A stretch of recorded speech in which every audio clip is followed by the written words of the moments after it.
성탄절이 가까우면서 오늘 말씀의 제목을 일방적 약속의 성취가 있기에라는 제목으로 함께 말씀을 나누었으면 좋겠습니다.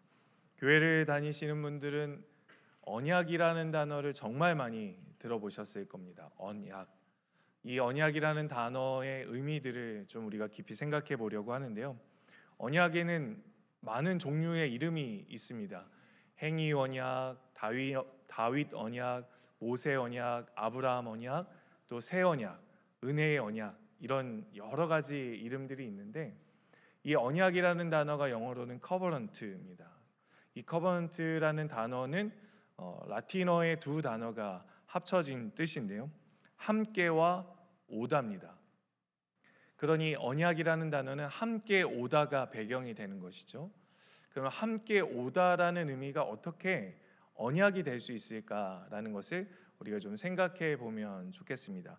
히브리어로 언약은 베리트입니다. 베리트. 저렇게 생긴 저 단어가 무슨 뜻이냐면 자르다라는 단어입니다. 자르다. 창세기 26장에 보면 약속을 하는데 그 약속의 내용을 다루기 전에 행위를 하죠. 동물을 반을 갈라서 그 동물의 반 가른 그 중심에 약속의 대상자 두 명이 걸어갑니다. 그리고 그 약속을 이행하지 못했을 때는 이렇게 갈라지는 상태에 놓일 것이다라는 약속을 하게 되는 거죠. 그러니 그 약속을 할 때는 굉장히 진중하고 무게감 있게 그 약속을 이행해야 되는 사명감이 주어지는 것입니다. 따라서 우리의 삶에 있어서 무엇인가를 약속하고 행한다 했을 때 굉장히 무게감이 우리에게 다가오는 것입니다. 약속할 때 언약이라는 단어를 우리가 좀 기억해 볼 때 중요하게 생각해야 하는 것이 한 가지 있습니다. 그것은 언약이 어떤 내용일까 보다 언약을 누구와 맺느냐가 훨씬 더 중요합니다. 우리는 사람과 사람 사이에 약속을 하게 되는데 언약은 누구와 누가 하는 거죠? 하나님과 인간이 맺는 것이 언약입니다. 그래서 하나님께서 피조물과 맺어주신 약속이라는 뜻입니다. 그러면 하나님과 피조물 사이의 약속은 어떻게 이루어질 수 있을까? 우리는 매주 설교를 듣고 맨 마지막에 무슨 기도를 합니까? 결단 기도를 하죠. 하나님 이렇게 살겠습니다. 하나님과 약속합니다. 한 주를 지난주 사랑함으로 레위기의 말씀을 나눴는데 약속을 잘 지키셨는지요? 아마 거의 그 약속 그대로를 완전히 지켰다고 말할 수 있는 사람은 거의 없을 겁니다. 저 자신도 마찬가지입니다. 그러면 우리는 어떻게 되어야 할까요?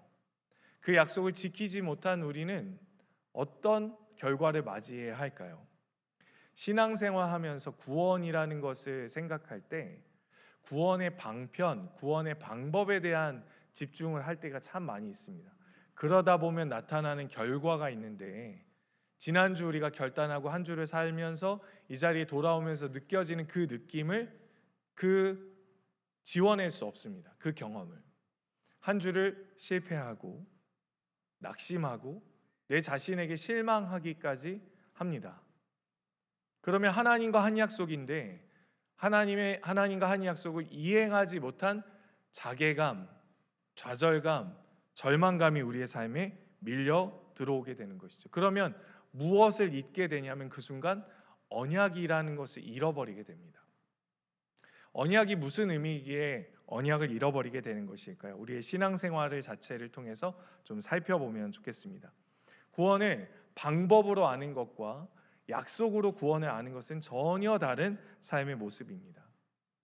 16세기에 칼빈이 로만 카톨릭이 잘못 가고 있어서 성경에서 어긋나서 잘못 가고 있어서 성경적 바른 근거를 가지고 구원을 설명해내기 시작했습니다. 그러던 중에 5가지로 교리를 요약하는데 칼빈주의 5대 교리라고 표현합니다. 이 5가지의 교리가 그 중에 오늘 한 가지를 살필 것인데 먼저 5가지 교리가 무엇인지 사진을 통해 좀 확인해 보면 좋겠습니다. 예쁜 꽃 모양이 되어져 있죠. 무슨 꽃이죠? 튤립입니다. 왜 튤립을 선택했냐면 영문으로 저 5대 교리를 요약하는 제일 첫 글자들을 따면 TULIP가 있습니다. 그 중에 오늘 빨간색 네모 상자에 들어가 있는 것이 불가항력적 은혜라는 것을 오늘 말씀을 통해 좀 살펴보면 좋겠습니다. 불가항력적 은혜, 이제 내려주셔도 됩니다.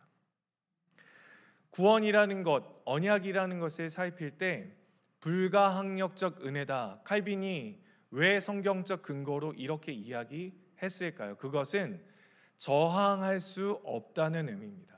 구원은 어떻게 할 수 없다고요? 저항할 수가 없다. 하나님이 구원하시기로 작정한 사람들에게 있어서는 저항할 수 없는 하나님의 은혜가 부어진다는 뜻입니다. 하나님이 구원하시기로 작정한 사람들은 반드시 구원해 내신다라는 의미를 갖게 되는 것이죠. 따라서 우리의 삶에 있어서 우리의 의지, 우리의 노력, 우리의 열심히 구원을 이루어낼 수 없음을 너무나 잘 아시는 우리 하나님께서 인간을 구원해낼 때 하나님이 일방적인 약속의 언약의 성취로 우리를 구원해내신다라고 말씀하시는 것입니다. 이 불가항력적 은혜에 하나님의 강한 의지가 담겨 있습니다. 구원에 대한 하나님의 강한 의지가 담겨 있는데 이 구원에 대한 강한 의지가 언약 속에서 어떻게 나타나는지, 그리고 오늘 우리가 본 말씀 갈라디아서의 말씀을 통해 어떻게 나타나는지 살펴보면 좋겠습니다. 우리가 오늘 읽은 말씀 성경 책의 제목은 갈라디아서입니다. 그러면 이 성경의 성격을 알아야 되는데 편지입니다. 편지. 서신서라고 종류의 구별이 되는 거죠. 바울 서신 그러면 바울이 다 무엇입니까? 바울의 편지입니다. 편지는 늘 형태가 있죠. 누군가에게 편지를 써보신 경험이 있으시나요? 편지를 쓸 때 단도직입적으로 내용부터 시작하십니까?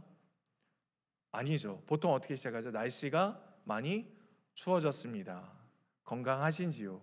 보고 싶습니다. 이렇게 편지를 시작하죠. 그리고 나서 내용들을 담습니다. 바울의 이 갈라디아 지역에 쓴 편지인데요. 그러면 갈라디아 지역이 어디인지를 먼저 확인하실 필요가 있겠죠. 사진을 통해, 그림을 통해 갈라디아 지역을 확인해 보면 좋겠습니다. 빨간색 두꺼운 테두리로 되어 있는 지역이 갈라디아입니다. 어디에 잘 나타나 있을까요? 사도행전 1차 전도 여행 때 저 지역 루스드라, 더베, 이고니온이라는 곳을 사도 바울이 전도했습니다. 저 지역이 갈라디아 지역입니다. 이제 내려주십시오. 바울이 복음을 증거하면서 저 갈라디아 지역을 복음을 증거했습니다. 은혜의 복음을 증거했습니다. 그런데 그 은혜의 복음을 증거한 그 갈라디아 지역에 문제가 생겼습니다. 구원은 은혜로 받는다고 얘기했는데 늘 인간은 그렇듯 무엇이든 자기가 공로가 있어야 하지 않습니까? 무엇인가 자기가 노력하고 애쓴 것이 인정되어야 하지 않습니까? 그래서 그런지 사도 바울이 복음을 증거하고 지나간 그 갈라디아 지역에 율법주의자들이 지나갔습니다. 유대인들이 그곳을 지나가면서 그것 아니다. 인간의 공로가 필요하다. 인간이 율법을 지키는 것이 필요하다라고 이야기하자 그 갈라디아 지역이 순식간에 그 다른 복음을 받아들인 것입니다. 하나님이 전적인 은혜로 구원해 주시겠다라고 말씀하신 그 바울이 전한 복음과는 전혀 상관없이 인간이 무엇인가를 할 수 있을 것 같은 그 유혹에, 그 공로에 그들이 유혹되어서 다른 복음을 받아들이게 된 것입니다. 바울이 견딜 수 없어서 펜을 들어서 갈라디아 지역에 쓴 편지가 바로 갈라디아서인데요. 그 본문의 내용을 잠시 살펴보면 좋겠습니다. 1장 7절과 8절의 말씀입니다. 같이 읽겠습니다. 시작. 다른 복음은 없나니 다만 어떤 사람들이 너희를 교란하여 그리스도의 복음을 변하게 하려 함이라. 8절입니다. 그러나 우리가 혹은 하늘로부터 온 천사라도 우리가 너희에게 전한 복음 외에 다른 복음을 전하면 저주를 받을지어다. 구원은 전적인 하나님의 은혜로 주어지는 것이다 라고 선언한 하나님의 성경적 바른 복음 위에 늘 인간은 공로를, 대가를 인정받고 싶어 하지 않습니까? 왜 그렇죠? 내가 한 것이 인정되어야 다른 사람들과 차별이 있거든요. 내가 좀 더 율법을 많이 지킬 수 있는 능력이 내게 드러나고 나타나야 다른 사람보다도 더 탁월한 구원을 받았다라고 증거하고 자랑할 수 있으니까요. 그런데 은혜의 복음은 그런 게 없습니다. 은혜의 복음은 조건도 없고요. 은혜의 복음은 차등도 없습니다. 은혜의 복음은 일방적으로 다 하나님께서 하신 것이기 때문에 성도로서는 받아 누리는 것밖에 없습니다.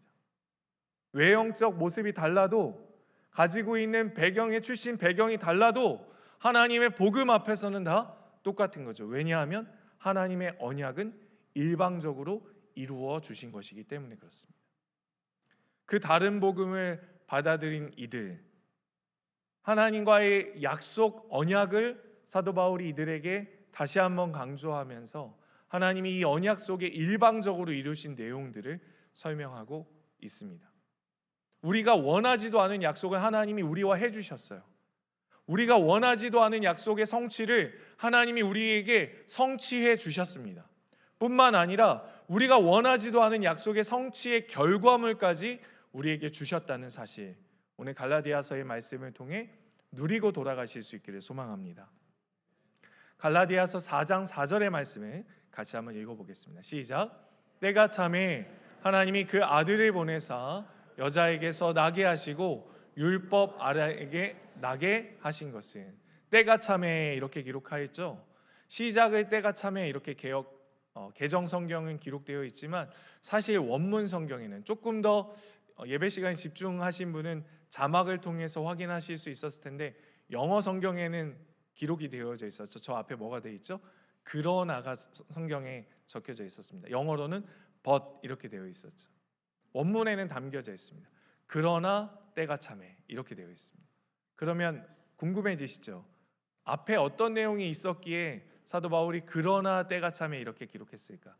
갈라디아서 4장 1절에서 3절까지의 내용을 핵심적으로 쪼려보면 이런 내용입니다. 그 당시 배경 안에 상속자, 그러니까 유산을 물려받을 사람이 아직 14세가 되지 않으면, 성년으로 인정받을 수 있는 나이가 되지 않으면 누군가로부터 후속인의 교육을 받게 됩니다. 마치 종과 같은 상태가 되는 거죠. 장성한 분량에 이르기 전까지는 종의 상태가 되어 있다는 의미입니다. 다시 말해 바울이 성도들에게 이렇게 편지하는 거죠. 우리 모두는 율법의 메인 종들과 똑같은 자다. 그러나 때가 참에, 우리는 종이 되었지만 그러나 때가 참에 누가요? 하나님이 그의 아들을 여자의 몸에서 나게 하셨다는 것입니다.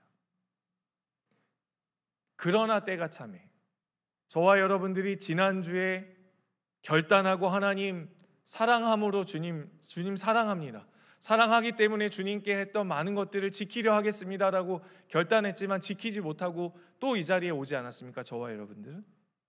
그런데 우리의 죄악된 상태, 약속을 이행하지 못한 그 상태, 그러나 때가 참에 누가 그 약속을 이행하십니까? 하나님께서. 놀랍지 않습니까?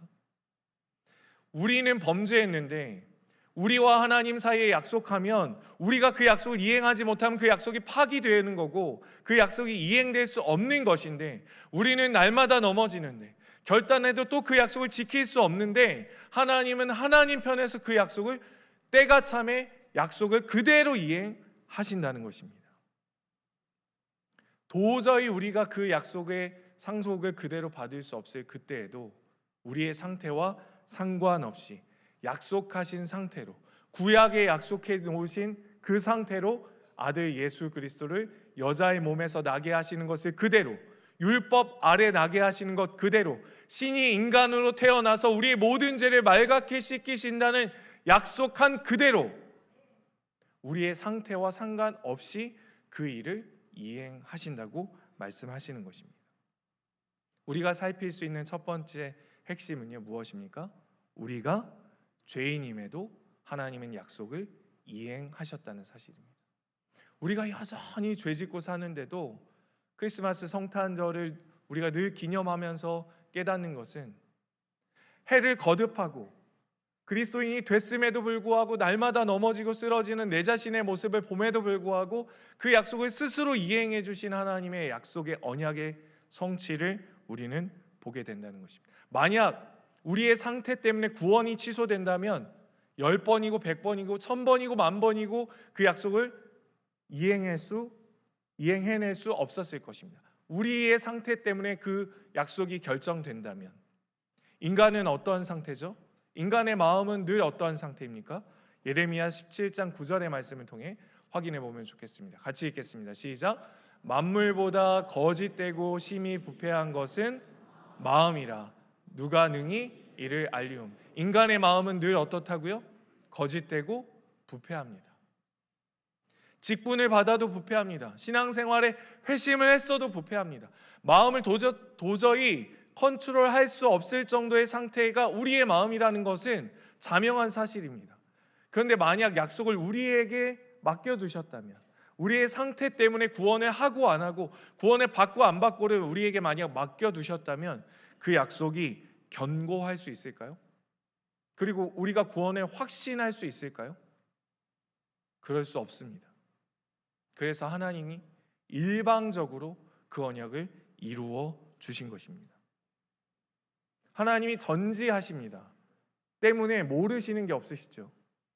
우리가 예수 믿고 구원받아서 직분 받고 목회자가 돼도 우리가 넘어질 것, 우리가 범죄할 것, 우리의 마음이 부패할 것 하나님 모르실까요? 아니요, 아십니다. 해를 거듭하면 거듭할수록 더 잘 살 줄 알았는데 그렇게 못 살 줄 주님은 아십니다. 아심에도 불구하고 그리스도를 보내주셨습니다.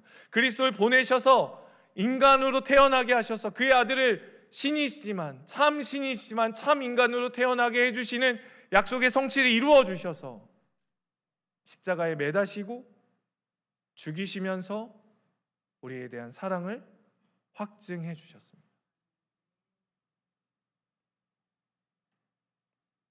베드로가 3번 부인할 것을 주님은 콜링할 때, 제자로 부를 때 주님은 다 아셨습니다. 예수님은 베드로를 택하실 때에 베드로가 3번 부인하고 자기 자신을 고발할 것을 잘 알았습니다. 그러나 그를 부르셨던 것처럼 우리의 신앙생활 속에서 날마다 순간마다 주를 부인하는 순간이 있을 것을 알매도 불구하고 하나님은 그 약속을 이행하셨습니다. 여자의 몸에서 나게 하셨고 율법 아래에서 나게 하셨습니다. 왜 이 일들을 이행하셨을까? 왜 약속대로 언약하신 대로 왜 우리는 그것을 지키지 못했는데 왜 하나님은 그 일을 일방적으로 진행해 나가실까요? 5절 때문에 그렇습니다. 4장 5절의 말씀 같이 읽겠습니다. 시작. 율법 아래에 있는 자들을 속량하시고 우리로 아들의 명분을 얻게 하려 하심.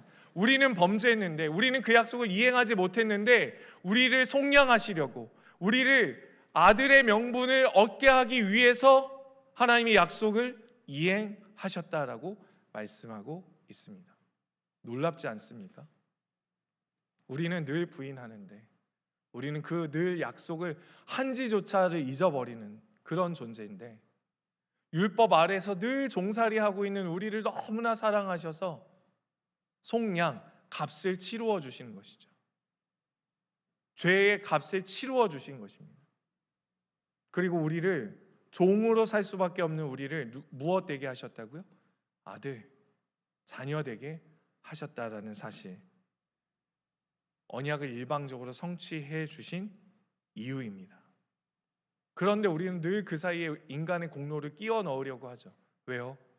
갈라디아 성도들과 똑같이 우리의 공로를 좀 인정받으려고, 내가 좀 열심히 했다라는 것, 구원받기에 합당하지 않겠냐라는 것 증명해내고, 나는 이런 사람이야, 그러니 나는 은혜 받아 합당해 라는 것을 말하고 싶기에 우리는 늘 공적을 쌓으려고 합니다.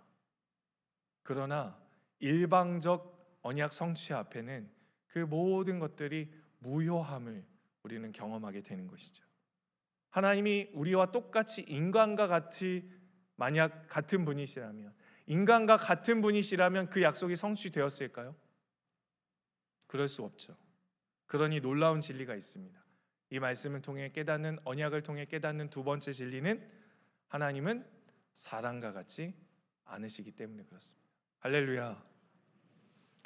하나님이 우리와 같은 변덕스럽고 이기적이고 탐욕스럽고 자기 배만 위하고 게으르고 나태하고 시기하고 질투하고 다투고 분내는 분이시라면, 우리가 똑같은 성정이신 분이시라면 하나님은 이 일을 이행하실 이유가 없어지는 거죠.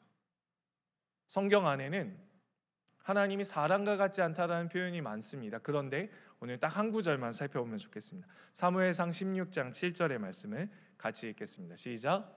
여호와께서 사무엘에게 이르시되 그의 용모와 키를 보지 말라. 내가 이미 그를 버렸노라. 내가 보는 것은 무엇과 같지 않다고요? 사람과 같지 않다. 하나님이 사람과 같으신 분이 아니시기에 우리의 중심을 보십니다. 하나님이 우리와 같지 않으시기에 언약을 이행하시는 분이십니다. 만약 우리가 똑같은 성정을 가지신 분으로만 계셨다면, 하나님이 인간과 같은 분이시라면 약속을 해도 언제든지 변심할 수 있지 않습니까? 언제든지 달라질 수 있지 않습니까? 아니, 우리의 상태 때문에 그 약속을 이행할 필요가 없다고 느낄 수 있지 않으시겠습니까? 그런데 우리 하나님은요, 날마다 우리가 넘어지고 쓰러져도 그 약속을 이루십니다. 마치 자녀를 길러보신 우리 부모님들은 다 아실 겁니다.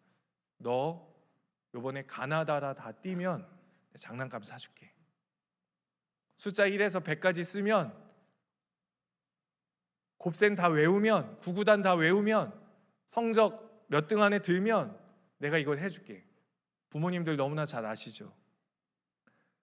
그대로 다 하지 못해도 사주신 경험이 있으십니까? 없으십니까? 난 한 번도 없다 그러면 좀 놀랄 것 같습니다. 성적이 안 돼도, 그 일을 다 못 해내도 우리 부모님들은 사주시고 해주셨어요. 왜요? 그 대상을 사랑하니까. 너무나 사랑하니까. 자녀가 약속한 대로 그것을 다 못 해내도 해주셨어요. 사랑하니까. 우리가 늘 넘어지고 쓰러지고 세상에 좌초돼서 내가 세상 사람들과 똑같이 사는 것 같은 자괴감과 절망감을 느꼈어도, 하나님은 그의 아들 예수 그리스도 이 땅에 보내셔서 태어나게 하시고 참 신이 인간으로 태어나게 해주셔서 인간에 오고 오는 모든 인류의 죄들을 다 그에게 담당시켜 주셨습니다. 우리가 믿든 믿지 않든 그 일을 이루어 주셨습니다. 놀라운 일이죠. 하나님이 우리가 같지 않으시기에 그 일을 이렇게 진행해 주신 것이라는 사실입니다. 뿐만 아니라 그렇게만 놔두신 것뿐만 아니라 하나님이 우리에게 너무 우리의 연약함을 잘 아셔서 우리 안에 한 가지를 두셨다라고 말씀합니다. 그런데 다른 성경과는 좀 다르게 갈라디아서에는 표현이 되고 있어요. 우리 안에 약속을 이루시고 성취하시고 두신 것이 무엇인지 갈라디아서 4장 6절의 말씀을 통해 확인해 보면 좋겠습니다. 같이 읽겠습니다. 시작. 너희가 아들임으로 하나님이 그 아들의 영을 우리 마음 가운데 보내사 아빠 아버지라 부르게 하셨느니라. 아멘. 우리가 원하지도 않은 약속을 하나님이 스스로 체결하신 이유에, 그리고 우리가 지킬 수 없다는 사실 너무나 잘 아셔서 하나님이 그대로 약속을 다 이행하신 이유에, 우리 연약한 인간이 그 약속을 믿을 수 없다는 사실을 너무나 잘 알기에 우리 안에 뭘 두셨다고요? 그 아들의 영을 두셨다라고 성경은 기록합니다. 다른 곳에서는 이것을 무엇이라고 기록했죠? 성령입니다. 아마 북한교회 성도님들과 언젠가는 신앙생활하면서 이 성령에 대한 이야기들을 많이 나눌 기회가 있을 것 같습니다. 성령이 이름이 많습니다. 아들의 영, 예수의 영, 그리스도의 영, 하나님의 영 많습니다. 나중에 한번 기회가 되면 살피겠습니다. 근데 오늘은 갈라디아서 안에는 무슨 영이라고 기록이 되어 있다고요? 아들의 영. 왜 수많은 표현 중에 아들의 영을 강조했을까요? 대상을 너무나 사랑하셔서요, 자기 아들을 내어주셨습니다. 여러분, 세상에 어떤 사람이 자기 자녀를 내어주고 다른 사람을 사랑하기 위해서 자기 아들을 내어주는 사랑이 있습니까? 없습니까? 어디에도 없죠. 하나님은 그렇게 하셨습니다. 하나님은 자기 아들을 내어주시면서 그의 아들의 영을 자기가 사랑하는 사람에게 주셨습니다. 마치 영수증처럼요. 마치 보증서처럼 도저히 그 자기 자신이 받은 것이 무엇인지 이해할 수 없고 받아들일 수 없을 그때 확인하라고. 어떻게 종이 아들이 됩니까? 죄 많은 사람이 어떻게 죄 없다라고 하나님 나라에 들어갈 수 있습니까? 어떻게 해요? 하나님의 나라는 의인만 들어갈 수 있지 않습니까? 죄가 해결돼야 들어갈 수 있지 않습니까? 근데 날마다 죄 짓고 살아가는 저 자신도 알고 있는, 저와 여러분들 스스로 알고 있는 우리 자신의 모습, 인정할 수 없는 우리 자신의 모습이 어떻게 천국에 들어간다는 말입니까? 어떻게 하나님 나라에 들어간다는 말입니까? 그거 보증하라고, 그거 확인하라고 약속을 다 이행하신 이후에 영수증을 넣어주셨어요. 아들의 영, 성령을 우리 안에 두셨습니다. 그래서 우리가, 바울은 아예 갈라디아 교회 성도들에게 너희는 아들이니 이렇게 시작하죠. 6절에 너희는 아들이니. 자녀가 될 수 없었던 우리입니다. 성탄절 25일 날 이제 오시면 말씀 나누겠지만, 성탄절에 아들이 오시지 않으셨으면, 그렇게 약속 성취해 주지 않으셨으면 우리는 살 소망이 없는 사람들입니다. 돈 많이 벌다가 죽어도 지옥이요, 공부 열심히 하다가 죽어도 지옥이요, 원하는 거 다 해도 지옥이요, 살아도 지옥이요, 죽어도 지옥인 우리에게, 살 소망이 없었던 우리에게 그의 아들 예수 그리스도의 약속의 성취가 없었더라면 우리는 지금 누리고 있는 그 모든 것들을 누릴 수 없죠. 우리에게 두시는 아들의 영을 통해 우리에게 호칭을 바꿔 부를 수 있도록 인도해 주셨습니다. 로마서 말씀 8장 15절의 말씀 같이 읽겠습니다. 시작. 너희는 다시 무서워하는 종의 영을 받지 아니하고 양자의 영을 받았으므로 우리가 아빠, 아버지라고 부르짖느니라. 아빠라고. 원래 종이었는데요, 주인 무서워하는 종이었는데 다시는 무서워하는 종의 영을 받지 않았다. 다시 무서워하는 종의 영을 받지 않고 양자의 영, 아들의 영을 우리가 받았기 때문에 하나님을 마음껏 아빠, 아버지라고 부를 수 있게 되었다는 사실이죠. 이제 더 이상 하나님을 무서워하지 않아도 됩니다. 가림막을 거두신 거죠. 죄지어서 날마다 넘어지고 쓰러지고 있는 우리 자신의 모습 앞에 하나님을 둘 수 없을 것 같은 우리인데, 그 두려움의 가림막을 거두시고 그의 아들을 태어나게 하셔서 십자가에 매달으셔서 우리에겐 더 이상 무서워하지 않고 이 세상을 살 수 있는 아들의 영을 믿는 자 안에 두셨다. 너무 감사하지 않습니까? 하나님이 우리와 같지 않으셔서 너무 감사하지 않습니까? 우리와 같이 변덕스럽고 이기적이고 탐욕스럽지 않으셔서 너무 감사하지 않으십니까? 일방적이어서 너무 감사하지 않으십니까? 하나님이 그 약속을 끝까지 이루어 주셨고 그 주신 약속을 우리에게 보증하라고 성령 두신 것이 감사의 조건 아닙니까? 로마서 8장 16절에 한 번 더 읽어보기면 좋겠습니다. 시작. 성령이 친히 우리의 영과 더불어 우리가, 누가 증언한다고요? 성령이. 우리가 증언을 못해요. 왜요? 맨날 누군가 욕하고 비난하고 조롱하고, 믿는 부모인데 자녀에게 믿음의 본도 안 되는 것 같고, 직분자인데 그 직분에 걸맞는 삶도 못 사는 것 같은 내 자신의 모습을 볼 때마다 사단은 증언하죠. 너가 목사냐, 너가 직분자냐, 너가 그리스도인이냐, 너가 성도냐 라고 고발합니다. 근데 누가 증언해요? 아들의 영을 받은 성령이 우리 안에, 당신은 하나님의 자녀임이 분명합니다. 당신의 공로가 아니기 때문에, 하나님이 일방적으로 그 일을 이루어 주셨기 때문에 당신은 하나님의 자녀입니다. 할렐루야. 이래도 성탄절이 안 기쁘시나요? 왜 성탄절에 케이크를 사죠? 왜 젊은이들은 이게 뛰어나가죠? 왜 25일 날 밖에 있어야 되죠? 왜 백화점은 트리를 할까요? 왜요? 모르는 거죠. 그들은 기뻐해야 되는 이유를 모릅니다. 성탄절이 왜 기쁜지 몰라요. 그냥 모 제과점은 케이크를 많이 팔아야 하기 때문에 광고하는 거고, 그냥 동원하는 겁니다. 세상은 그런 줄 아는 거예요. 세상은 공휴일이니까 그냥 크리스마스고 눈이 내릴 것 같고 초록색과 반짝반짝을 보면 그냥 기쁜 것 같고 하니까 그냥 기쁜 것 같은 자기 최면에 의해서 기뻐하는 거죠. 그러나 성도는 다릅니다. 성탄절이 기쁜 이유를 아셔야 돼요. 그래야 케이크를 사가도 이유가 있는 케이크를 사가시는 거고, 선물 교환을 해도 그래야 그 기쁨을 아는 거죠.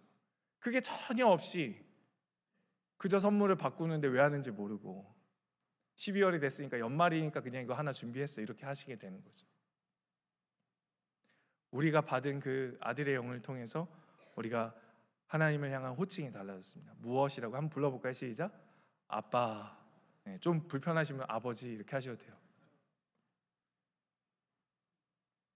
마지막 4장 7절의 말씀을 읽고 말씀을 정리하겠습니다. 같이 읽겠습니다. 시작. 그러므로 내가 이후로는 종이 아니요 아들이니 아들이면 하나님으로부터 말미암아 유업을 받을 자니라. 아멘. 이제 상속자가 되었습니다. 아들이니까요.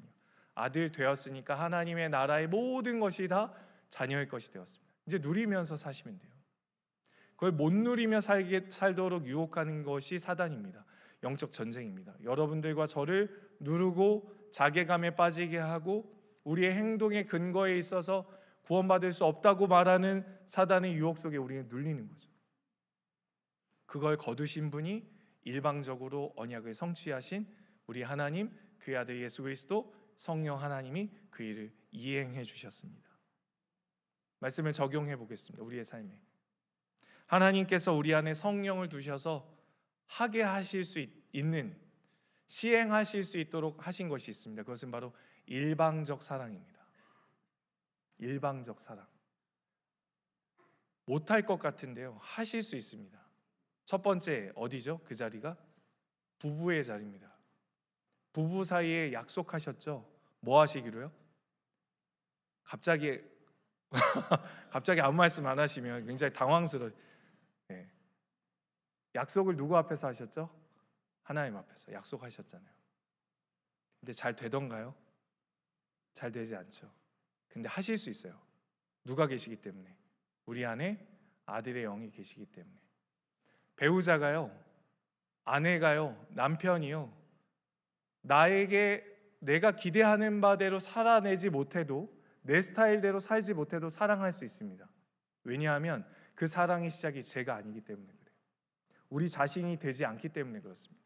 우리 안에 계신 아들의 영을 통해서 그 사랑의 일방적 사랑의 실천을 한 주 동안 해보시면 좋겠습니다. 두 번째, 일방적 사랑을 잘하실 수 있는, 남편과 아내보다 더 잘하실 수 있는 자리가 있습니다. 어디죠? 부모와 자녀 사이. 그게 참 신기하죠. 부부끼리 약속했는데 그건 잘 안 되고 부모와 자녀 사이는 하실 수 있는 자리가 더 잘 됩니다. 자기 몸으로 낳은 자녀를 향해서 일방적으로 사랑하시는 그 실제를 해보시면 좋겠습니다. 아이가 내 원하는 방식대로 살아내지 못해도, 내가 원하는 길대로 가지 않는 것 같아도 분명한 내 속에 있는 성령, 아들의 영을 통해 비추어 보십시오. 내 자녀가 내 것인지 아니면 하나님의 것인지. 그를 기다려주시고 그를 품어주시고 그를 끝까지 사랑하는 일방적 사랑의 실천을 실제 해보실 수 있길 소망합니다. 자녀를 통해 혹시 실망하시는 분 계시다면 하나님이 베풀어 주신 일방적 언약의 성취를 한번 깊이 생각해 보시고 자녀를 한번 살펴보십시오. 왜 자녀에게 부모가 창문인지 아십니까? 도저히 그렇게 할 수 없는데 그것을 할 수 있는 스팟, 그 점들을 통해서 하나님이 비출 수 있도록 보여주시도록 부모에게 그 자녀를 맡겨두신 겁니다. 하나님이 어떠한 분이신지를 보이시고 나타낼 수 있는 자리가 될 수 있길 간절히 소망합니다. 마지막 세 번째로 우리가 일방적 사랑을 할 수 있는 자리는 교회 공동체, 그리고 우리가 함께하는 사람들과의 관계 속에서 할 수 있을 것 같습니다. 특별히 믿지 않는 사람들에게 한번 베풀어 줘 보십시오. 그저 나만 없으면 나를 비방하고 조롱하는 그 자리, 그 사람에게 따뜻한 말 한마디, 따뜻한 커피 한 잔, 따뜻한 대접을 할 수 있는 것이 그리스도인입니다. 왜냐하면 하나님이 그렇게 해주셨기 때문에요. 그 얼굴을 보면 막 속에 화가 치밀어 오르는데 그를 사랑할 수 있는 근거는 내 안에 계신 성령 한 분 때문에 그 일을 행할 수 있는 것이죠. 누군가가 나를 끊임없이 비방하고 조롱하고 손가락질하는데 그를 향해서 따뜻한 손을 내밀 수 있는 사람이 누구인가? 도덕적으로 착한 사람이 이를 행할 수 없습니다. 아들의 영을 일방적으로 받은 사람이 그 은혜에 감격해서 손을 내밀 수 있는 거죠. 심지어 그 내민 손을 거절하는 창피함과 민망함을 당한다 할지라도. 우리 믿음의 선조들은 그렇게 삶을 살지 않았습니까?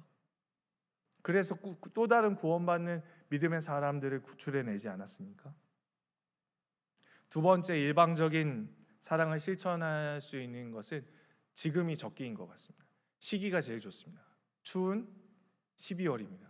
제가 대구에 내려와서 서울에서 내려왔는데 정말 많은 분들이 저한테 이렇게 이야기했습니다. 데프리카입니다.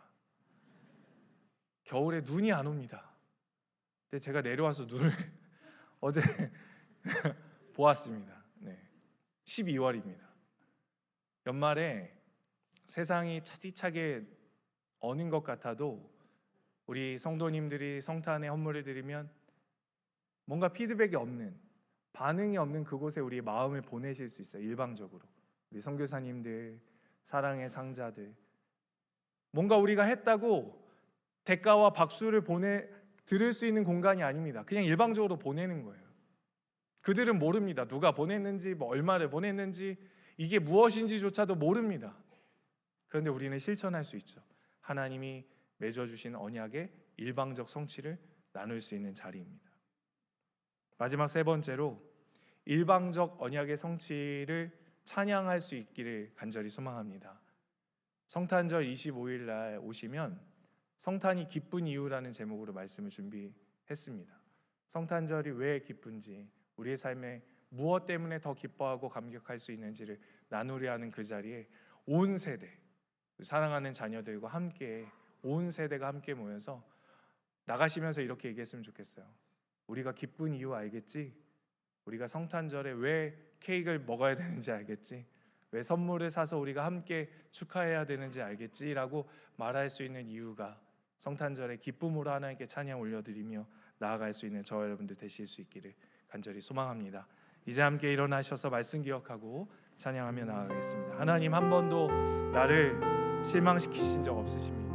하나님이 언제나 공평과 은혜로 우리를 일방적으로 지켜주시고 사랑해 주셨습니다. 그 사랑을 찬양하며 주님 앞에 나아가겠습니다. 찬양합니다. 하나님, 한 번도 나를 사랑해. 하나님, 한 번도 나를 실망시킨 적 없으시고 언제나 공평과 은혜로 나를 지키셨네. 오 신실하신 주, 오 신실하신 주, 오 신실하신 주님, 오 신실하신 주, 내 너를 떠나지도 않으리라. 내 너를 버리지도 않으리라. 약속하셨던 주님,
한 해를 마무리하며 우리와 언약해 주신 하나님께 감사했으면 좋겠습니다.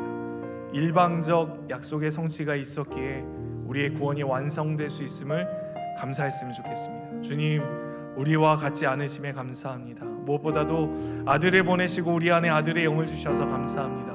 그 영으로 확증하며 살게 하여 주시옵소서. 일방적 사랑을 잃어버린 부부의 자리, 부모와 자녀의 자리, 이웃과 세상을 향한 하나님의 일방적 사랑의 실천 감당해낼 수 있는 우리의 삶의 결단이 있게 해달라고 주여 한번 외치고 간절히 기도하며 나아갑니다. 주여, 살아계신 하나님 감사합니다.